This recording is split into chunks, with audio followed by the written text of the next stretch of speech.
Please join me in welcoming to the stage Tulsa Mayor G.T. Bynum.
Thank you all for standing up. A few years ago, one of my colleagues on the city council noticed you did not stand up during my speech and let me know about it afterwards. So glad we got that cleared out. It's all downhill from here. I really appreciate that introduction. Those were great photos from 918 Day this year, our annual celebration of all the things we love about Tulsa. And let's hear it one more time for the kids from McLean.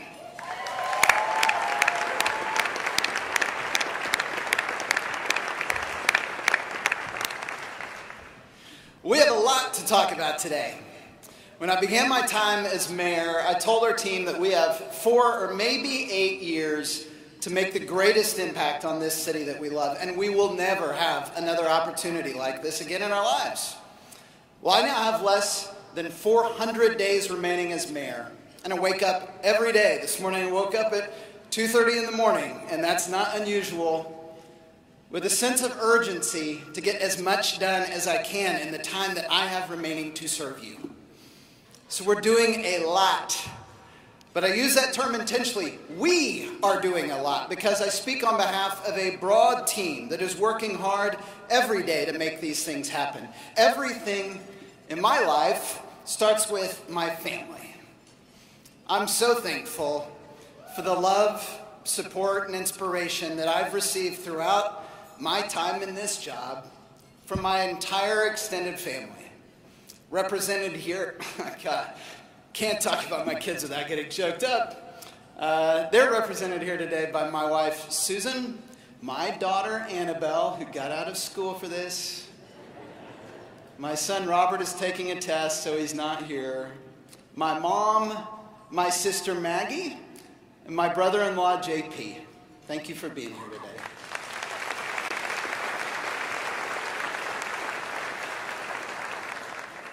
I'm also proud of the way that we've changed the relationship with Oklahoma City during my time as mayor.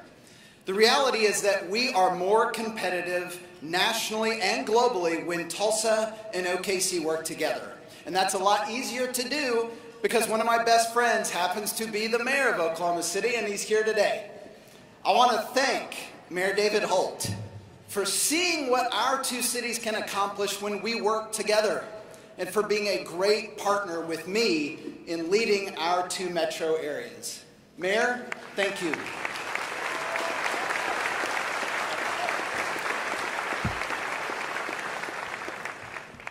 Near the end of his life, someone asked Steve Jobs which Apple product he'd be most proud of. And his answer wasn't the Mac or the iPhone. He said it was the team of people at Apple. And as the CEO of an organization of 3,500 employees, I feel the exact same way. Well, we're going to talk about some exciting things today. They only happen because Tulsa's home to the best team of public servants that you will find in any city in America at the City of Tulsa. They have been tested over and over again during the last several years, and through every crisis, they shine. I'm so grateful to work with them and proud to work with them every day. Their enthusiasm for our momentum in Tulsa led to a proposal to update the City of Tulsa logo and brand, which has not changed in 15 years. They even developed a video so I could show it to you. Let's take a look.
That brand was designed by a genius who works on our graphic design team named Lathan Camus. He created not just our new brand, but the font that you saw in that video, and he named it TUL Sans, Tulsans. So now we don't just have a flag, we've got a font to honor our city as well. The members of the Tulsa City Council are my partners in all that we're going to talk about today. I loved my 8 years on the City Council because it's the only place where you take 9 Tulsans from different parts of town with different beliefs and life experiences, and you ask them to work through some of our community's greatest challenges together. It can be an incredibly hard job, and I want to thank them and our city auditor for their devotion to Tulsa. I also want to thank the team at the Tulsa Regional Chamber. The partnership that we have forged between the city and the chamber over the last 6 years, in which the chamber brings prospects to the table and the city facilitates their investment in our community, has been a powerful combination. I'm so grateful for this partnership. To Mike and the whole chamber team, thank you.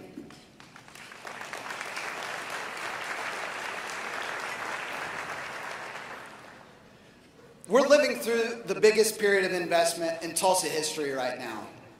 When I visit with CEOs looking to invest in Tulsa, one of the most common things they tell me is that they're attracted to Tulsa because the community is investing in itself. They want to be part of that momentum. We had a big test of this in August with the Improve Our Tulsa vote. It was an opportunity for our community to decide if we're going to continue this momentum or not. And by a landslide, Tulsans said yes.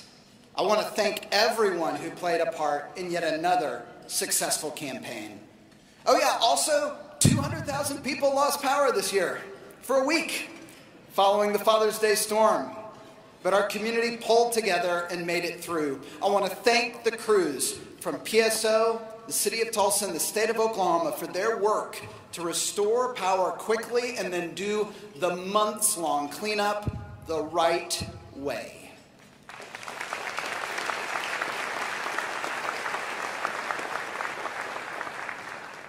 The City Council and I have set the goal of making Tulsa a globally competitive world-class city, and that's a pretty broad goal. So we've defined that along 3 main lines. We have to be a safe city.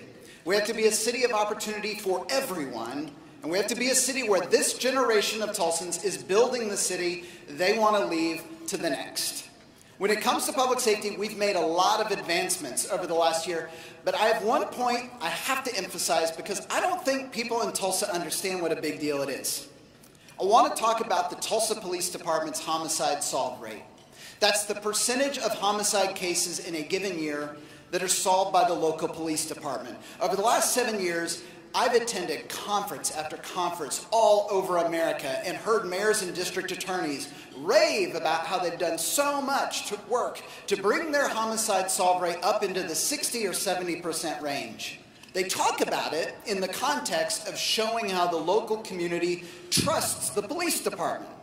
That if they can get to 60% of homicides solved in a year, then people must trust the police enough to work with them and put murderers behind bars. Do you know what the routine homicide solve rate is in Tulsa? If we don't hit 100% every single year, the Tulsa Police Department leadership is beside themselves. In fact, the Tulsa Police Department is so admired nationally for their homicide solve rate that the U.S. Department of Justice held a national crime conference here in Tulsa this year so police departments from across America could learn from ours. I wanted to bring this up because you often hear me say we have the best police department in America. That's not just mayoral pride. The men and women of the Tulsa Police Department are courageous, as we have seen many times over the last several years. But they also work at a level of professional excellence that's a model for other departments across the country, and they are never satisfied.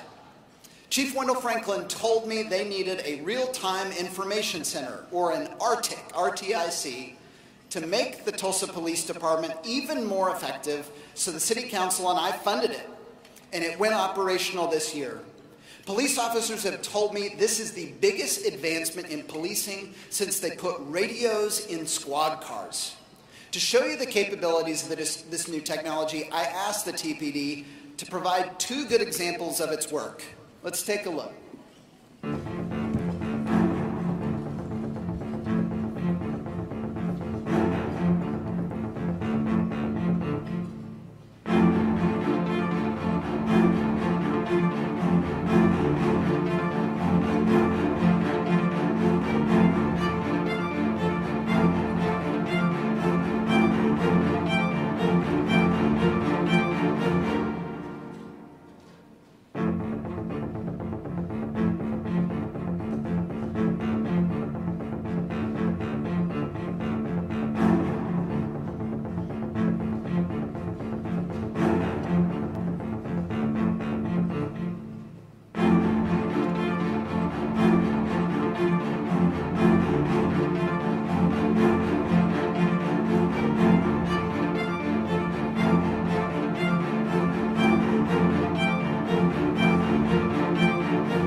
That's just 2 calls.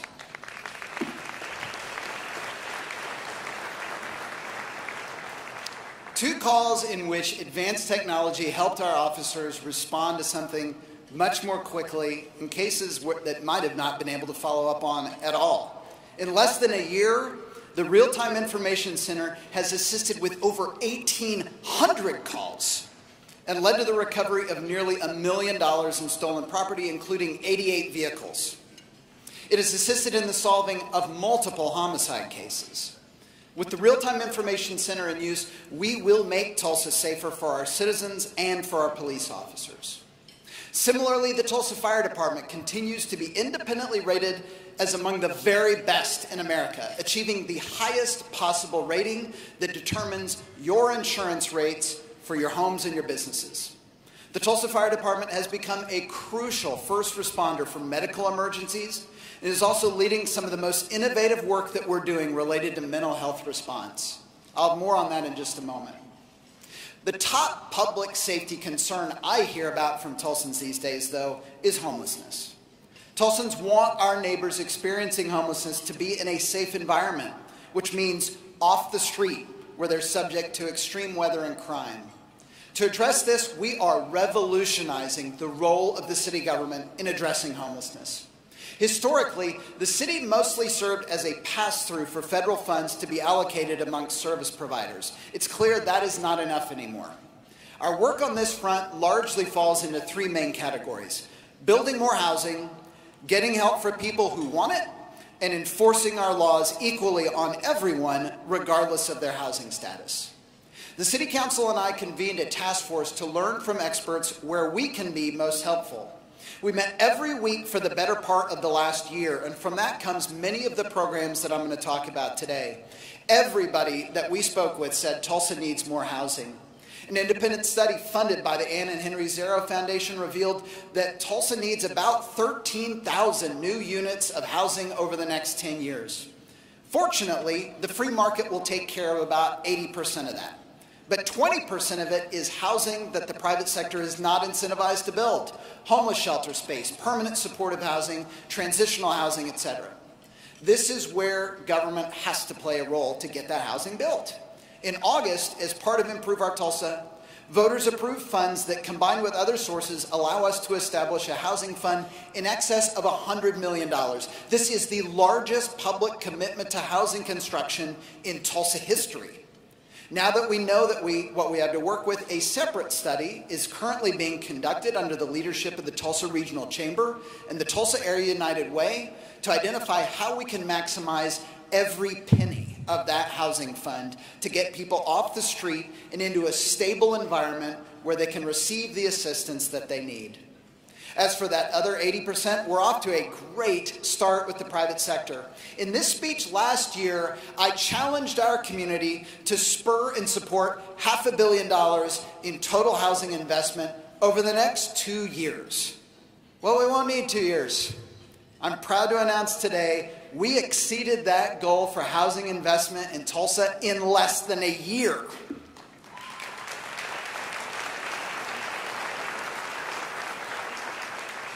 And to support our continued momentum in private sector housing development, I'm today announcing that moving forward, affordable housing project developers will receive concierge service from the city when it comes to building in Tulsa. This is usually a service that's reserved only for the very largest industrial projects, but building more housing is our top real estate priority, and we want to roll out the red carpet for private sector partners who can help us meet our goals. So we're making great progress on housing, but we can't wait for all the housing to be built before we help our neighbors in need. Most significantly, the City of Tulsa is seeking proposals from service providers to open a low-barrier shelter. The idea behind a low-barrier shelter is that there are some people who are not allowed in one of Tulsa's main homeless shelters. Maybe they show up intoxicated or they have a history of unruly behavior. Whatever it might be, they can't enter a standard shelter, so they need an alternative, otherwise they end up on the street. The City of Tulsa will establish a low-barrier shelter that operates on a referral basis from our community's other shelters. So if somebody can't get in to one of our main shelters, the folks that work there can call up the low-barrier shelter and know that they'll have a place to stay. We're also working with service providers to establish an emergency temporary housing program that will get people off of the street and into a hotel room temporarily, while more permanent housing can be located for them. I really want to thank the team at the Tulsa Housing Authority that's working with us to identify those long-term housing options for people. We've established the City of Tulsa's first ever Chief Mental Health Officer, responsible for coordinating first responder assistance for those experiencing a mental health crisis. We have so many resources available in Tulsa for people in crisis, but an individual police officer in the field should not be expected to diagnose them and know which service to call. The Chief Mental Health Officer will provide a one-stop resource to connect them with the agency's best position to be of help immediately. The Tulsa Fire Department is piloting a new alternative response team here in downtown Tulsa, sending firefighters and mental health caseworkers to assist people experiencing a non-violent mental health crisis. This is in addition to the community response team, which we've expanded every year that I've been mayor, sending a police officer, firefighter, and caseworker to assist those in mental crisis who may be violent. The Tulsa Day Center told our task force that a lack of kennels was a barrier for people using their shelter, so we're paying for them to build them. Our Parks Department is now empowered to regulate open containers of alcohol in parks where this has become a problem.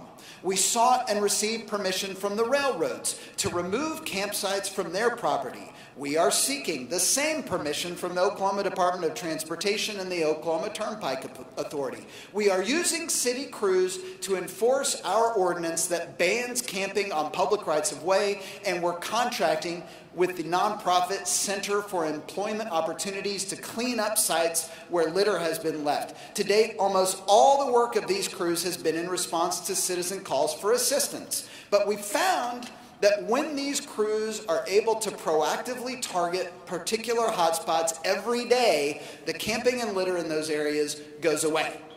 I will be seeking additional funding from the Tulsa City Council to expand the work of these crews in the weeks ahead. So we're doing a great deal to help our neighbors, and we're evaluating other programs to do more. But we also understand the city's responsibility to uphold our laws. We're a compassionate city, but we are also a city with standards. To this end, I've issued an executive order to every Tulsa police officer that they are to enforce our ordinances equally on everyone, regardless of perceived housing status. It is already illegal to set up a tent on a sidewalk. It is already illegal to litter public places. It is illegal to trespass on private property and to deal drugs in city parks. I expect our officers to enforce these ordinances if they see people violating them. That is not a judgment call for officers to have to make. And if people choose to violate our laws and they are homeless, the Tulsa Municipal Court now offers a special services docket to work with them on getting them the help that they need. But it's up to the individual if they want to take advantage of that opportunity. So please know, you can report these violations of our laws, and there are compassionate options for those willing to take them. I've requested that the Tulsa City Council adopt 2 separate ordinances, one that strengthens the penalty for trespassing on private property, and one that clarifies it's unlawful for someone to obstruct a sidewalk by laying on it. I'm eager for my colleagues to pass these ordinances so the Tulsa Police Department has the tools they tell us they need to protect Tulsa. And I'm announcing today an additional program, which we will adopt in the months ahead, which will be a partnership between the Tulsa Police Department, the Day Center for the Homeless, the Tulsa Housing Authority, Family and Children's Services, and mental health clinicians. If our officers encounter someone in the field who is mentally unable to care for themselves, and both an officer and a mental health clinician agree on this, we will file an emergency order of detention to get that person into a treatment center to get them the help that they need. Through our emergency temporary housing program, we will then provide temporary places for them to stay upon their release while remaining in contact with a mental health caseworker. The Tulsa Housing Authority will then work with us to find permanent housing for them. We believe this new program is one of the most important things we can do to help homeless Tulsans experiencing psychotic episodes, getting them off the street and into the care of trained professionals. Housing, services, enforcement of our laws. If you're keeping track, that's over 20 different initiatives that the city of Tulsa has underway to address homelessness in our community. And I haven't even touched on our American Rescue Plan Act or Community Development Block Grant funding for homelessness reduction strategies. And I know there are other ideas out there, and I welcome them. We will continue to pursue other strategies as our budget allows. We'll use data to evaluate what's working and what isn't, and we'll double down on those strategies that demonstrate success. And while I mentioned our work to aid the mental health of Tulsans experiencing homelessness, it's important to recognize that the mental health crisis in Tulsa right now goes far beyond the homeless community. We're working on a number of fronts to address it. This year we broke ground on the new Oklahoma Psychiatric Care Center, which will be adjacent to the new VA hospital right across the street. The new center will dramatically advance the availability of care for Tulsans experiencing a mental health emergency. And last year, I spoke about the statistics regarding youth mental health crises in Tulsa, most heartbreakingly framed by the fact that 4,000 kids in Tulsa County attempted suicide last year. That's more than 10 kids every day. As I said last year, we have to do better. Today, I'm here to tell you that we are. We recently announced a $13 million grant from the Substance Abuse and Mental Health Services Administration. That's the largest federal grant for mental health services in Tulsa history. The City of Tulsa and Tulsa Public Schools applied for and won this grant together. And it will be used to connect families with the supports they need for children's mental health needs to be addressed early. Thank you.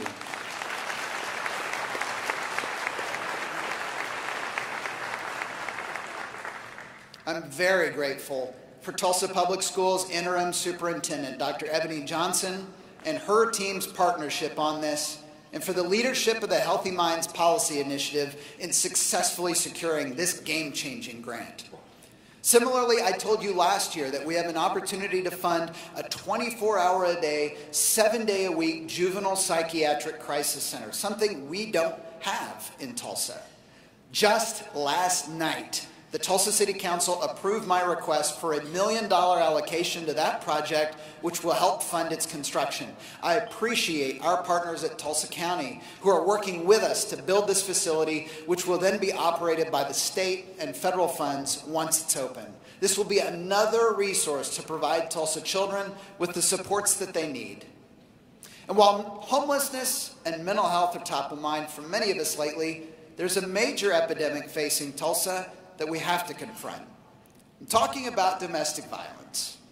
The Urban Institute, a nonprofit research organization, recently spent 11 months studying domestic violence in Tulsa.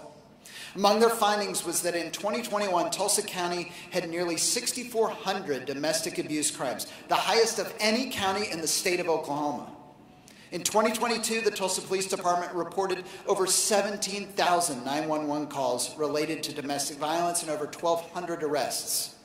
Today, I'm announcing that in partnership with Domestic Violence Intervention Services, I will issue an executive order to form the Tulsa Commission on Domestic Violence.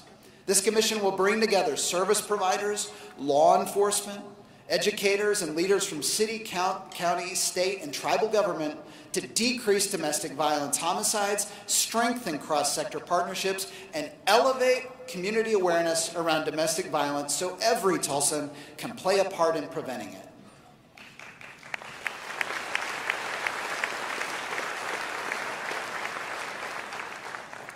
I know I've spent a lot of time talking about safety today, but it's the highest responsibility of local government, and we cannot build a safer Tulsa if we're not candid about the dangers our community faces. I'm grateful for all the people who are working in so many areas to make our city safer for everyone. Our second pillar in becoming a globally competitive world-class city is that we have to be a city of opportunity for everyone. I ran for mayor because I wanted to bring the full resources of the city behind addressing the life expectancy gap between North Tulsa and the rest of the city. Much progress was made in the preceding decade by focusing on public health initiatives, but economic opportunity is one of the major contributors to health outcomes. If we want kids in North Tulsa to have the same opportunity for a long, happy life as kids in other parts of the city, we have to grow the economy and build wealth in that part of our city. We've made great strides in this over the last 6 years, attracting over $1 billion of private investment into North Tulsa and attracting major employers into the area, but we're not stopping there. Thanks to a partnership with Tulsa County and TDC Creative Capital, we broke ground this year on a new entrepreneurship incubator that will be housed in the historic Moton Hospital on Pine. The Greenwood Entrepreneurship Incubator at Moton represents our community's collective impact approach to building the next generation of great businesses in North Tulsa.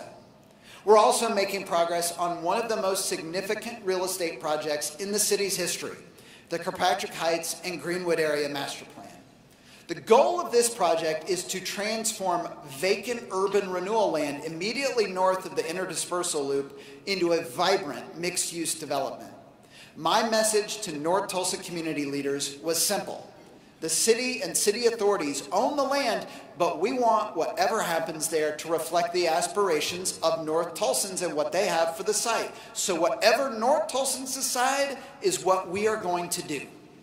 The plan was developed over the course of a year, utilizing rigorous community engagement paired with national expert consultants. And the end result is the Kirkpatrick Heights and Greenwood Area Master Plan, which has been approved by the Tulsa Area Metropolitan Planning Commission and adopted by the City Council. The City Council and I have also allocated $7 million towards public infrastructure to begin implementation. But our next step is governance. We want the benefits derived from developing this site to go to North Tulsans. A working group of community leaders is currently evaluating best practices from all around the world, and we hope to have that structure in place in the next year. Again, our goal is to build wealth in North Tulsa, which we know will lead to better health outcomes and will close the life expectancy gap between North Tulsa and the rest of our city. We also continue to make progress in righting one of our city's most shameful wrongs. I mentioned the Tulsa Police Department's nationally leading homicide solve rate earlier, yet our city waited 98 years to try and find the victims of the 1921 Tulsa Race Massacre. We know that, at the very least, there are 18 victims of the race massacre buried somewhere in Oaklawn Cemetery at 11th and Peoria. We have the invoice from Tulsa County which paid for their burial without identifying them. This generation of Tulsans has gone to great lengths to find them, partnering with the Oklahoma Archaeological Survey and some of the best forensic anthropologists in America. This year, we had a major breakthrough. DNA has been recovered from the remains of 7 individuals who fit the profile of race massacre victims. DNA experts have combined this with genealogical data that ties them to DNA descendants with specific names living today in several states around America. We believe this is the first time connections of this kind have ever been made anywhere in the world. We will continue to pursue this investigation wherever it leads us, with the ultimate goal of reuniting the remains of victims with their families. In addition to eliminating racial disparities in Tulsa, we're also focused on assisting individual Tulsans when it comes to wealth creation. Last year, I established the Office of Financial Empowerment with the goal of increasing financial literacy and reducing debt. Our Financial Empowerment Center provided free individual counseling to Tulsans in the last year, increased collective savings among clients by over $220,000, and reduced their debt by nearly $800,000. Our volunteer income tax assistance free tax preparation program helped almost 4,700 Tulsans file their tax returns for free. We want to more than double that in the next year to 10,000. The free tax prep program is made possible through IRS trained and certified volunteers, and if we're going to reach more Tulsans, we need to recruit 250 volunteers to train and certify before the tax season opens in February. If you're interested or your organization can recruit volunteers to help us expand this effort, please join us. We also continue to focus on making sure Tulsa is a city where people get equal work for equal pay. I want to thank all of the employers who have signed the Mayor's Pay Equity Pledge. If you see an employer on that list right there, you can have confidence they are committed to a workplace where you get the same pay for the same work. And if your organization hasn't signed this pledge, you still can. Please reach out to me directly, and we'll be happy to add your organization to this list of leaders. But that's not enough. Our community must reframe our view of childcare. Thank you.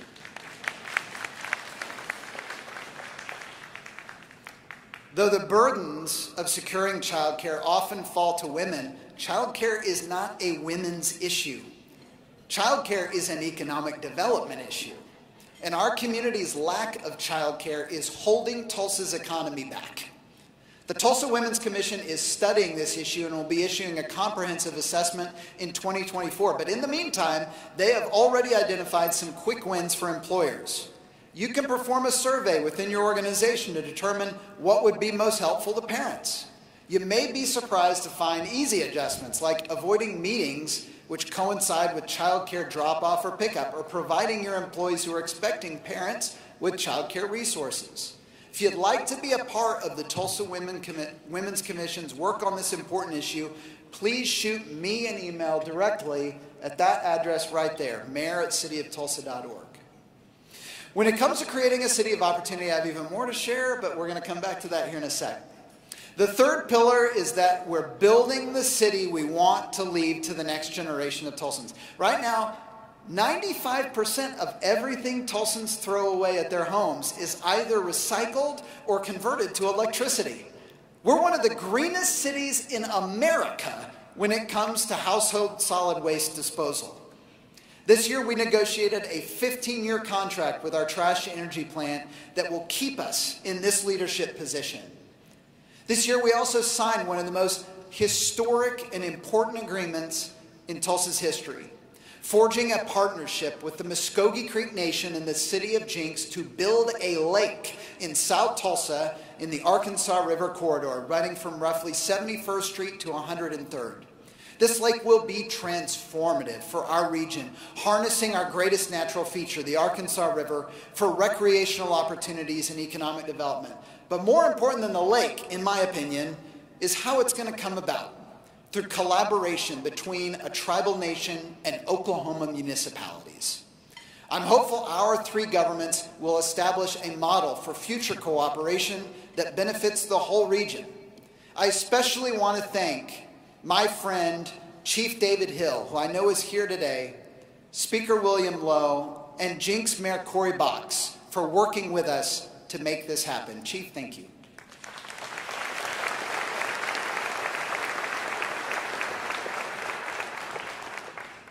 The lake is now in the design phase, with construction to follow in the years ahead. We've also completed some exciting park projects over the last year.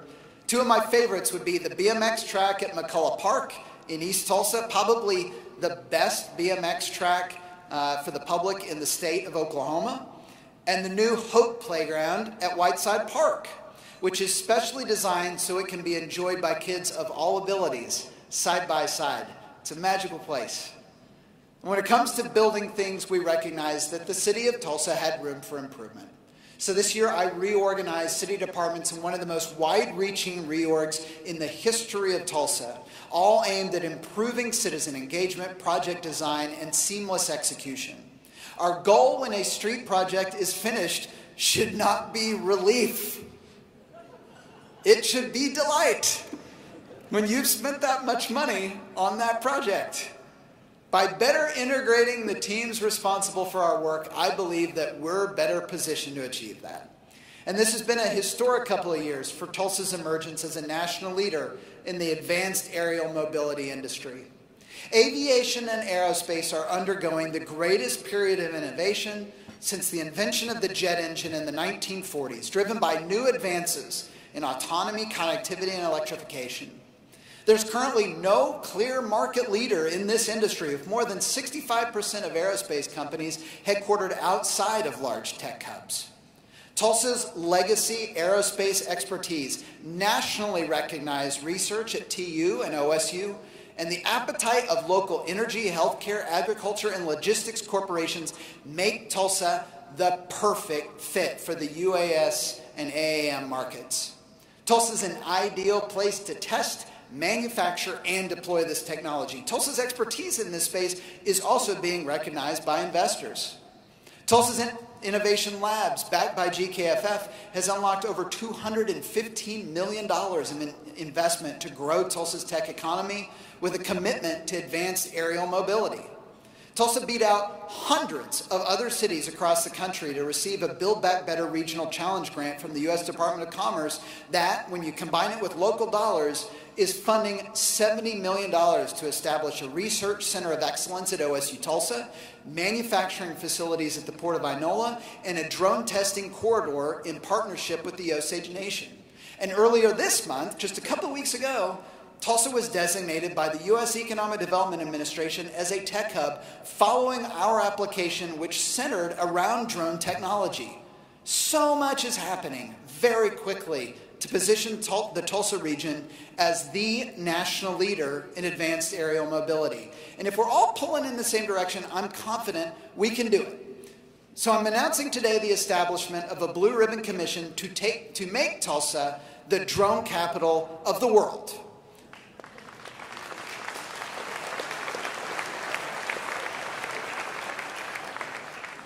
This commission will study ways in which the city of Tulsa can support this industry and make recommendations for how we will establish Tulsa as the world's leader in advanced aerial mobility. And while I've talked about many things we're doing today, I want to highlight three specific things I look forward to in the year ahead.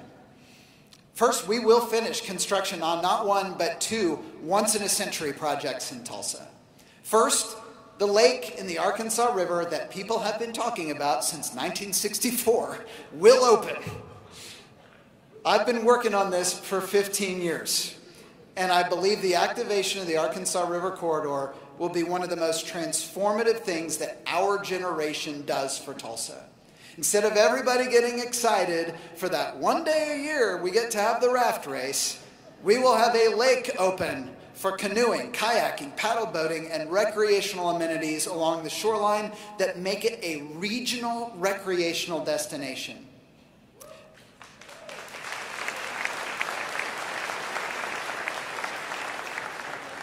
We will also finish construction of the new Gilcrease Museum.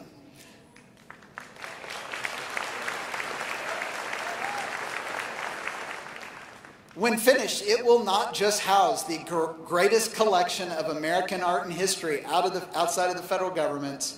It will be the only museum in Oklahoma capable of housing major traveling exhibits. It will take in an amazing view of downtown Tulsa to the east and the majesty of the Osage Hills to the west. It will be a point of pride for all Tulsans. And I hope somewhere Mr. Gilcrease is proud of the way that our community is taking care of his tremendous gift to our city. Each of these projects is a landmark achievement for Tulsa, representing years of planning and comprehensive community support to make it a reality. Now, don't take this next one the wrong way, but I'm so excited for us to elect a new mayor in the year ahead. During the Father's Day storm, when we had 200,000 people without power, my friend, Councilor Jeannie Q, came up to me and she said, "You know, I think the 8 years that you were mayor might go down as the worst 8 years that Tulsa ever had." I've teased her about that ever since. She swears it was a compliment about crisis management. We have no doubt faced a lot of challenges during my time as mayor, but we've also proven our resilience and enjoyed a historic run of achievement. I love being mayor, but I also believe it's important to have somebody new in this job every 8 years or so with different ideas and new energy. That is what is best for Tulsa. I'm grateful to see several outstanding Tulsans pursuing what I think is the best job in public service. I will not be endorsing anyone in the campaign. I want to be a resource for the candidates, and have already hosted several of them for meetings in my office with department directors so that they can ask them any questions that they want. My goal is to position our next mayor to be as successful as possible. The last thing that I'm fixated on in the year ahead is trying to establish a long-term framework for governance with the tribal nations whose reservations intersect in Tulsa. This is a challenge because the city is the least empowered to do this, but Congress has failed to do anything, and our state government is fixated on litigation. I've spent 3 years waiting for them to do something, and they haven't. So we're going to do as much as we can on our own. This has been tied up in litigation for years, and if no one does anything different, that's just how it's going to continue for years on end. I normally don't talk about stuff that's being litigated, but this is of historic importance for our city, so I'm going to be more open with you today than I have been before. Tulsa exists in the Muskogee Creek, Cherokee, and Osage reservations. The Supreme Court has settled this, not once, but twice in recent years. I respect the decision, and honestly, I'm excited that we can be part of these reservations. I have the greatest respect for Chief Hill, Chief Hoskin, and Chief Standing Bear. They are fine leaders and honorable men.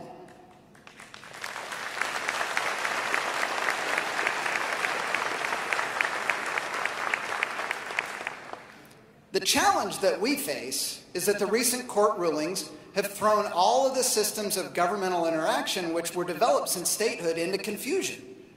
Now, my dream for the year ahead is that Chief Hill and Chief Hoskin and Chief Standing Bear and I can go out and tell the world that we've identified a path forward and that Tulsa will become the center of Native American excellence for the whole world in the 21st century.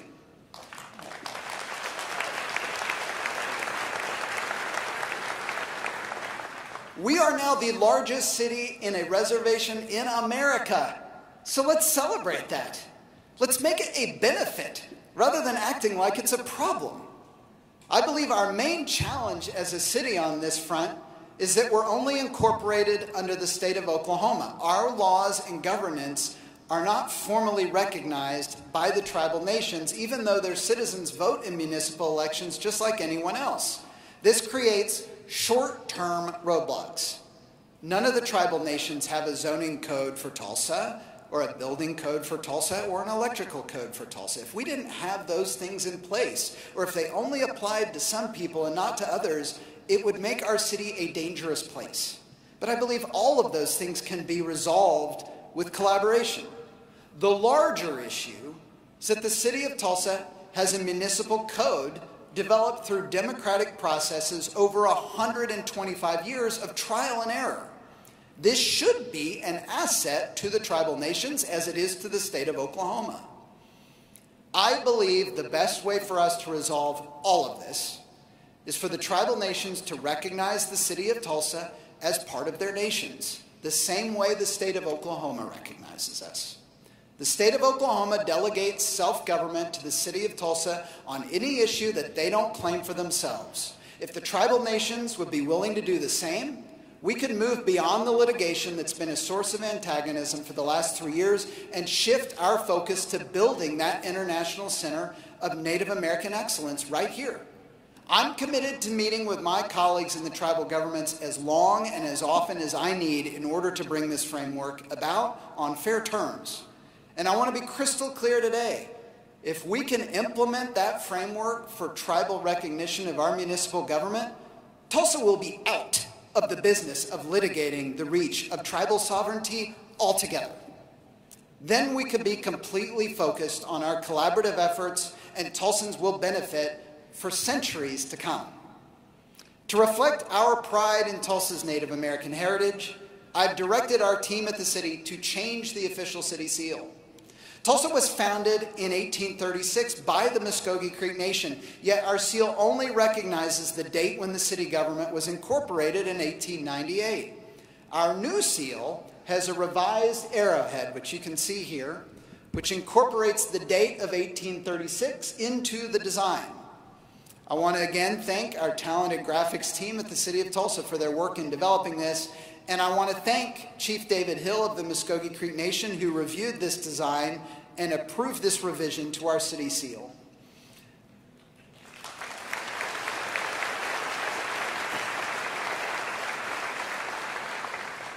I will be sending this revised seal that better reflects our Native American heritage to the City Council for approval in the weeks ahead.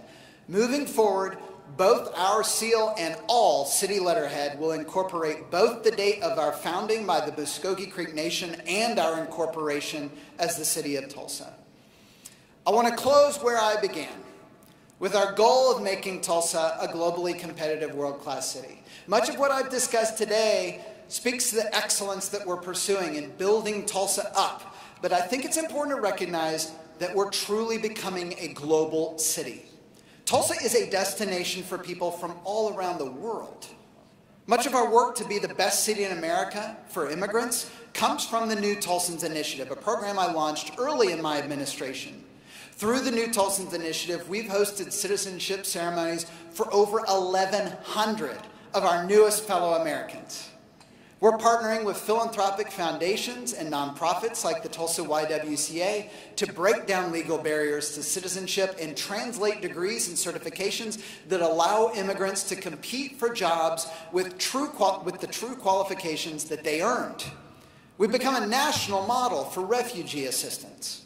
When Afghans loyal to the United States were forced to leave their homeland, we believe more of them came to Tulsa than any city in America.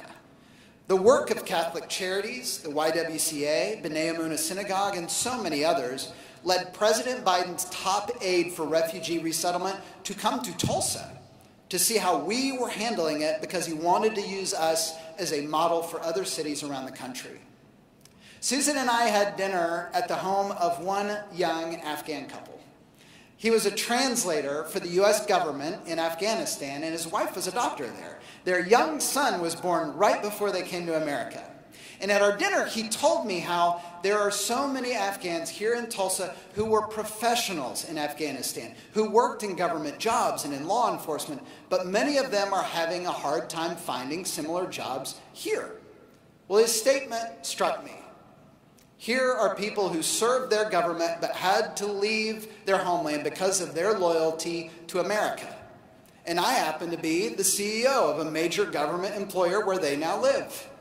And we often have a hard time filling jobs at the City of Tulsa with quality applicants. So today, I'm proud to announce that man, Sabar Ahmadi, is joining the team at the City of Tulsa as our new Immigrant Services Liaison, helping us connect immigrants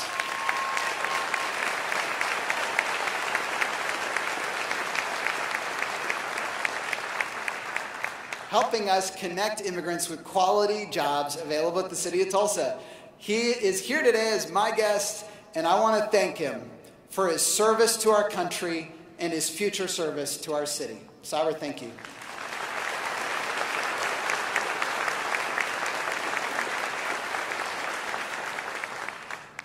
One of the fastest growing immigrant communities in our city is from Asia. Originating in the work of our faith-based institutions in countries like Vietnam and Malaysia, Tulsa has become known in Asia as a welcoming city of opportunity. And our Asian community is growing. And as it grows, we want to make sure they have a voice to shape the future of Tulsa. This year we announced the formation of an Asian American Affairs Commission to do just that.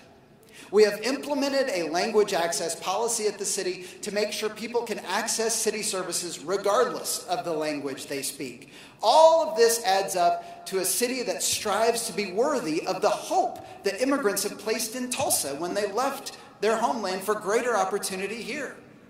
This work is being nationally recognized, and I'm proud to announce today that Tulsa has become the first certified welcoming city in the entire state of Oklahoma.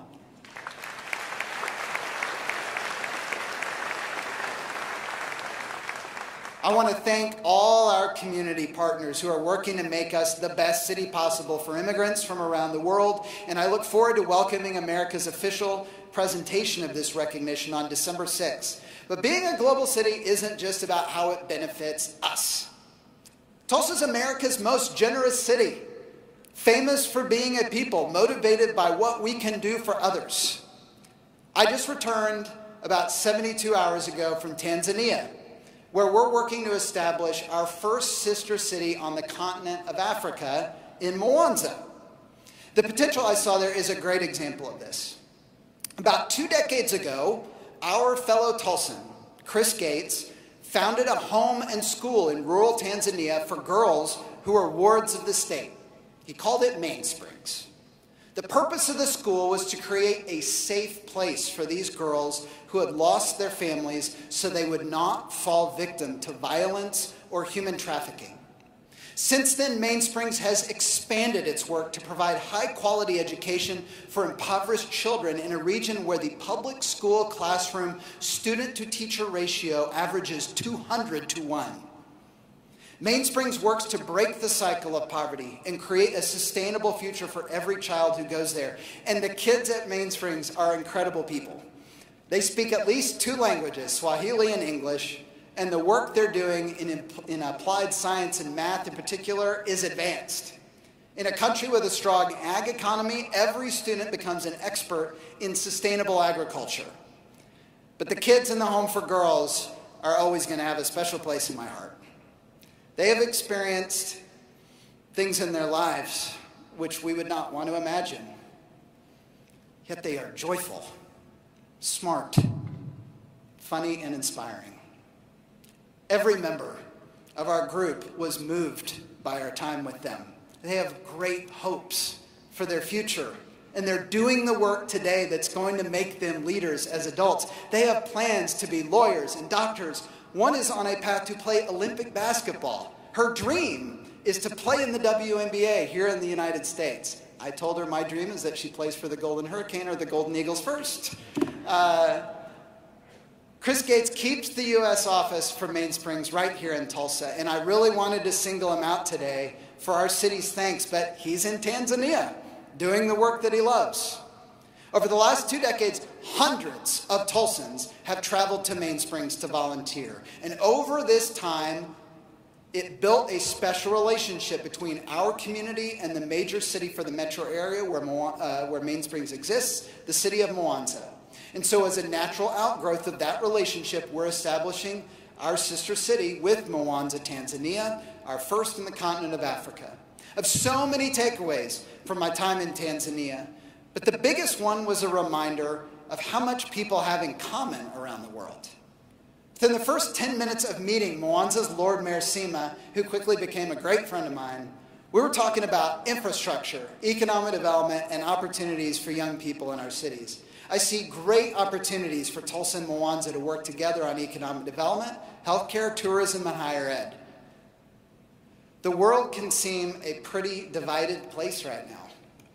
Opportunities like this give us a chance to work with people from very different countries at a human level. And when we do that, we tend to find that most folks just want the same things.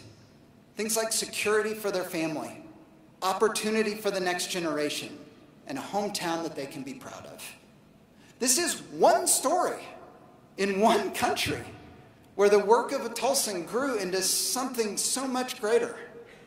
The reality is that there are dozens of stories like that, each unique in its own country and focus, and the spirit of this city is making the world a better place.